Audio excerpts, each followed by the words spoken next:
अस्सलाम वालेकुम एवरीवन। तो आज हम करेंगे NTS 2010 पास्ट पेपर्स के सोल्यूशन फिज़िक्स पोर्शन के।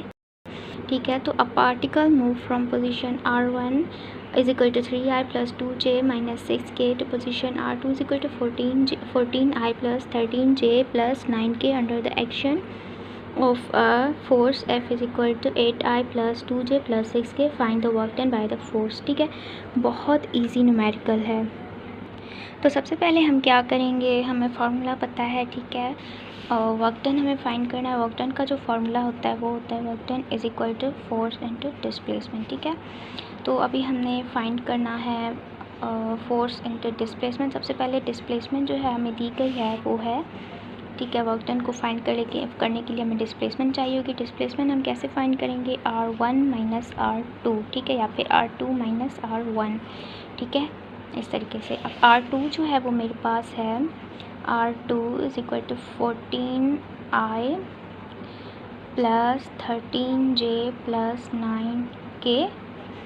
ठीक है, माइनस करूँगी इसमें से R1 को, जो कि है मेरे पास 3i plus 2j minus 6k। ठीक है, इस तरीके से। अब हम इन्हें माइनस करते हैं बहुत इजी तरीके से, इस तरीके से। देखिए 14i में से माइनस करेंगे 3i। डिस्प्लेसमेंट को फाइंड करने के लिए 14 माइनस 3 ब्रैकेट और ये i। उसके बाद 13j में से 2j माइनस करेंगे, 13 माइनस 2j। उसके बाद 9 और 6 को हम करेंगे माइनस। ठीक है, तो माइनस माइनस प्लस हो गया, तो 9 प्लस 6k। ठीक है, अब बस हमने इन वैल्यूज़ को पुट करना है। ठीक है, तो 14 में से 3 माइनस करेंगे तो 11i। ठीक है, उसके बाद 13 में से 2 माइनस करेंगे तो 11j और 9 plus 6 is equal to 15k। ठीक है, तो ये मिल गई मुझे डिस्प्लेसमेंट।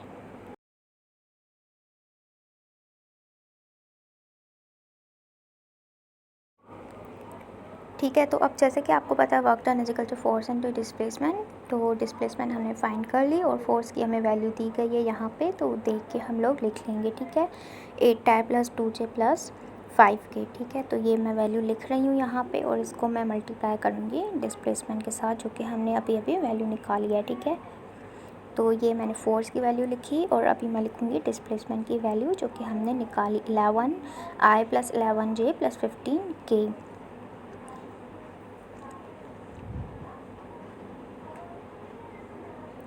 ठीक है, अभी हमने क्या करना है, 8i को मल्टीप्लाई करना है 11i को, मतलब i और i को मल्टीप्लाई, j को j के साथ, k को k के साथ। ठीक है, 8i multiply 11 is equal to 88, 2j multiply by 11 is equal to 22j और 6 multiply by 15 is equal to 90k। ठीक है, अभी इनको बस आप ऐड करें वैल्यूज़ को, तो जवाब आएगा 200। ठीक है, तो 200 यूनिट्स देखें आप आंसर में मौजूद है। ठीक है, तो ये था क्वेश्चन नंबर 1 फिज़िक्स का हो गया। अभी हम क्वेश्चन नंबर 2 की तरफ मूव करते हैं।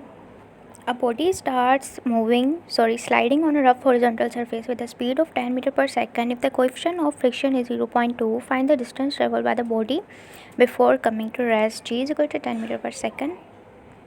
मतलब कि एक बॉडी है जो कि स्लाइड कर रही है रफ़ हॉरिजॉन्टल सरफेस पे, तो रफ़ हॉरिजॉन्टल सरफेस है तो उसमें फ्रिक्शन प्रोड्यूस होगी, तो फ्रिक्शन कोएफिशिएंट जो है वो 0.2 है। ठीक है, और इसकी जो इनिशियल वेलोसिटी है वो है 10 मीटर पर सेकंड, और इसके बाद ही कुछ डिस्प्लेसमेंट कवर करेगी और रेस्ट पे आ जाएगी। तो रेस्ट पे आने के बाद इसकी वेलोसिटी हो जाएगी 0। तो अभी हमने फाइंड करना है इसका वो जो डिस्टेंस इसने ट्रैवल किया। ठीक है, तो यहाँ पर आप डायग्राम में देख सकते हैं ये कोई ब्लॉक है। ठीक है, ये मूव कर रहा है और इसकी पहले इनिशियल वेलोसिटी थी 10 मीटर पर सेकंड और इसने कुछ डिस्प्लेसमेंट कवर किया, उसके बाद ये रेस्ट में आ गया। ठीक है, तो अब ये जो डिस्प्लेसमेंट है ये मुझे फाइंड करनी है कि ये इसकी क्या होगी। ठीक है, बहुत इजी है, ये भी थोड़ा सा आप समझें इसको। ठीक है, तो अभी हम क्या करेंगे डिस्प्लेसमेंट को फाइंड करने के लिए।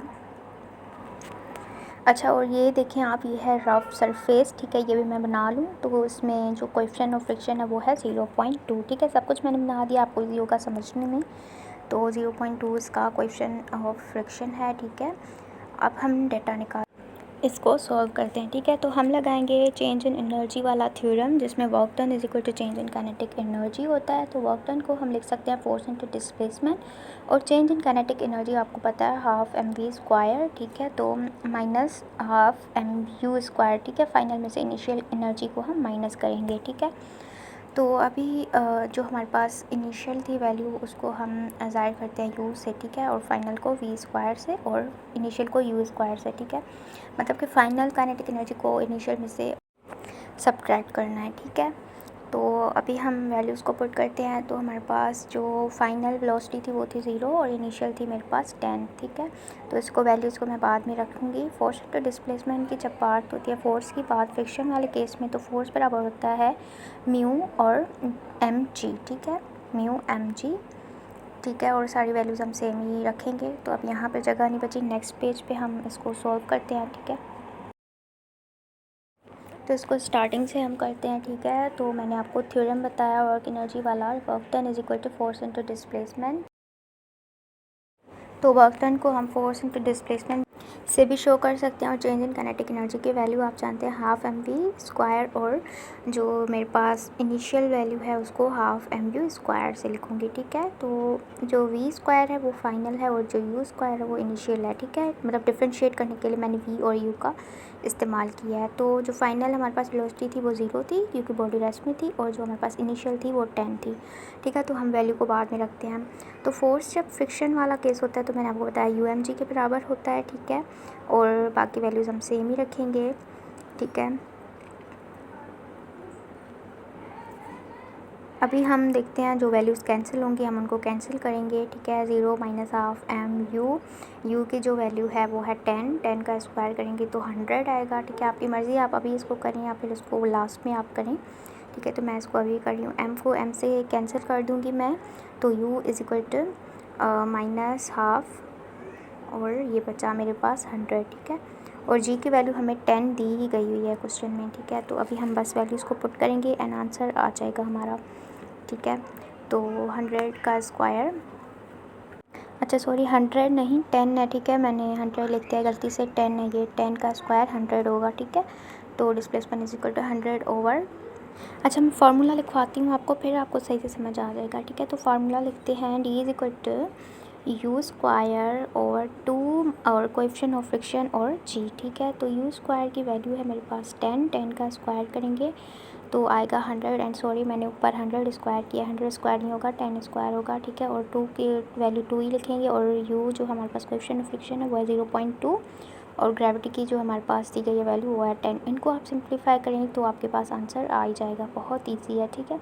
समझ नहीं आ रहा तो वीडियो को पीछे करके देखिए, समझ आ जाएगा, ठीक है। तो अभी आंसर जो हमारे पास आया 100 ओवर 4, ठीक है। तो मतलब इनको हम डिवाइड करेंगे,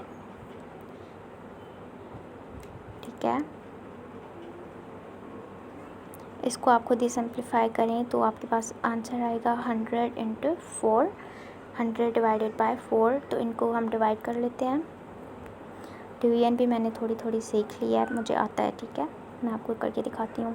100 डिवाइडेड बाय 4, तो 4 पे है 10 पे 4 की टेबल लगती है 2 टाइम्स 8, ठीक है। तो उसको हम करते हैं, और आंसर मेरा आया 25, ठीक है। तो ये आप देखें आंसर में, ऑप्शंस में आंसर दिया गया है 25, ठीक है। बहुत इजी है। तो क्वेश्चन 2 भी हो गया। थर्ड क्वेश्चन है हमारे पास, a battery whose EMF is 40 volt has an internal resistance of 5 ohm. If this battery is connected to a 15 ohm resistors, what will be the voltage drop across, ठीक है। मतलब कि हमें फाइंड करना है इसमें वोल्टेज ड्रॉप कितना हो रहा है, ठीक है। मतलब एक बैटरी है जिसका EMF है 40 वोल्ट, ठीक है, और इसकी इंटरनल रेजिस्टेंस है 5 ओम, ठीक है। उसको हमने 15 ओम के रेजिस्टर्स के साथ कनेक्ट किया। तो अब इसमें वोल्टेज में मतलब कितनी ड्रॉप होगी वो हमें बताना है, तो बहुत ईजी है ये भी। सबसे पहले हमारे पास रेजिस्टेंस जो है वो है पहले हमारे पास दी है 5 और दूसरी है हमारे पास 15, ठीक है। तो इनको हम प्लस करते हैं। सबसे पहले रेजिस्टेंस को हम 5 और 15 को प्लस करेंगे तो 20 ओम हमारे पास आएगा, ठीक है। अभी करंट का फॉर्मूला आप लोगों को पता है, करंट फाइंड करना है, current is equal to E over R, ठीक है। तो आई,